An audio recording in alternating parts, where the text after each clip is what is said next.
Good afternoon and welcome to Pakistan Today News from our New York studio. I'm Chris Taylor. We begin with developments in the Middle East, where U.S. President Donald Trump says the United States is in contact with Iran as the war in the region enters its third week.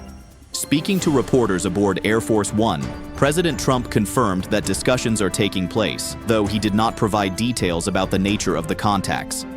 He said Iran is getting pretty close to negotiations, suggesting a possible opening for diplomacy to end the conflict. However, Iran's foreign minister has denied that any talks with Washington are underway. The U.S. president also warned that NATO could face what he described as a very bad future if allied countries fail to help secure and reopen the strategic Strait of Hormuz, where tensions continue to threaten global shipping routes. Meanwhile, Iran has issued a stark warning to other countries as the United States considers expanding the ongoing war in the Middle East. Tehran says any nation that supports or hosts U.S. military operations could become a potential target of retaliation. The warning follows earlier U.S. and Israeli strikes on Iranian sites this year, which triggered a wave of missile and drone attacks across the region. Analysts say the conflict, now entering its third week, risks escalating into a broader regional war if additional countries become involved. In Japan, Shinjiro Koizumi has said Tokyo is not considering maritime security operations in the region, despite calls from President Trump for countries to send warships to help protect shipping in the Strait of Hormuz.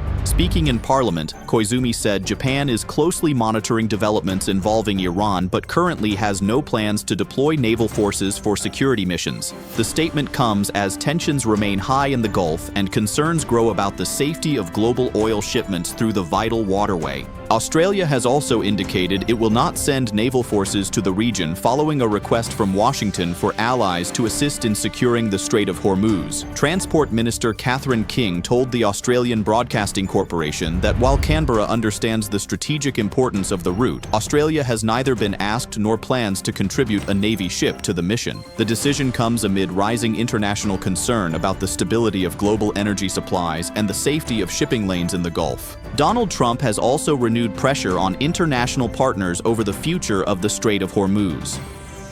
In an interview with the Financial Times, the U.S. president warned that NATO could face a very bad future if its allies fail to help reopen the vital shipping corridor. Trump argued that Europe and China depend far more heavily on Gulf oil than the United States and should therefore play a greater role in ensuring safe passage for tankers. He also indicated he may delay a planned meeting with Chinese President Xi Jinping as he pushes Beijing to support efforts aimed at securing the key route. For more on that, we're joined by our London correspondent, James Wood. The debate over securing the Strait of Hormuz is intensifying here in Europe following President Trump's remarks. Analysts say the waterway remains one of the most critical choke points for global energy supplies, with a significant share of the world's oil passing through it each day. European governments are increasingly cautious about becoming directly involved in military operations, despite pressure from Washington. Experts warn that any disruption in the strait could send global oil prices sharply higher and deepen economic uncertainty worldwide. James Wood reporting from London.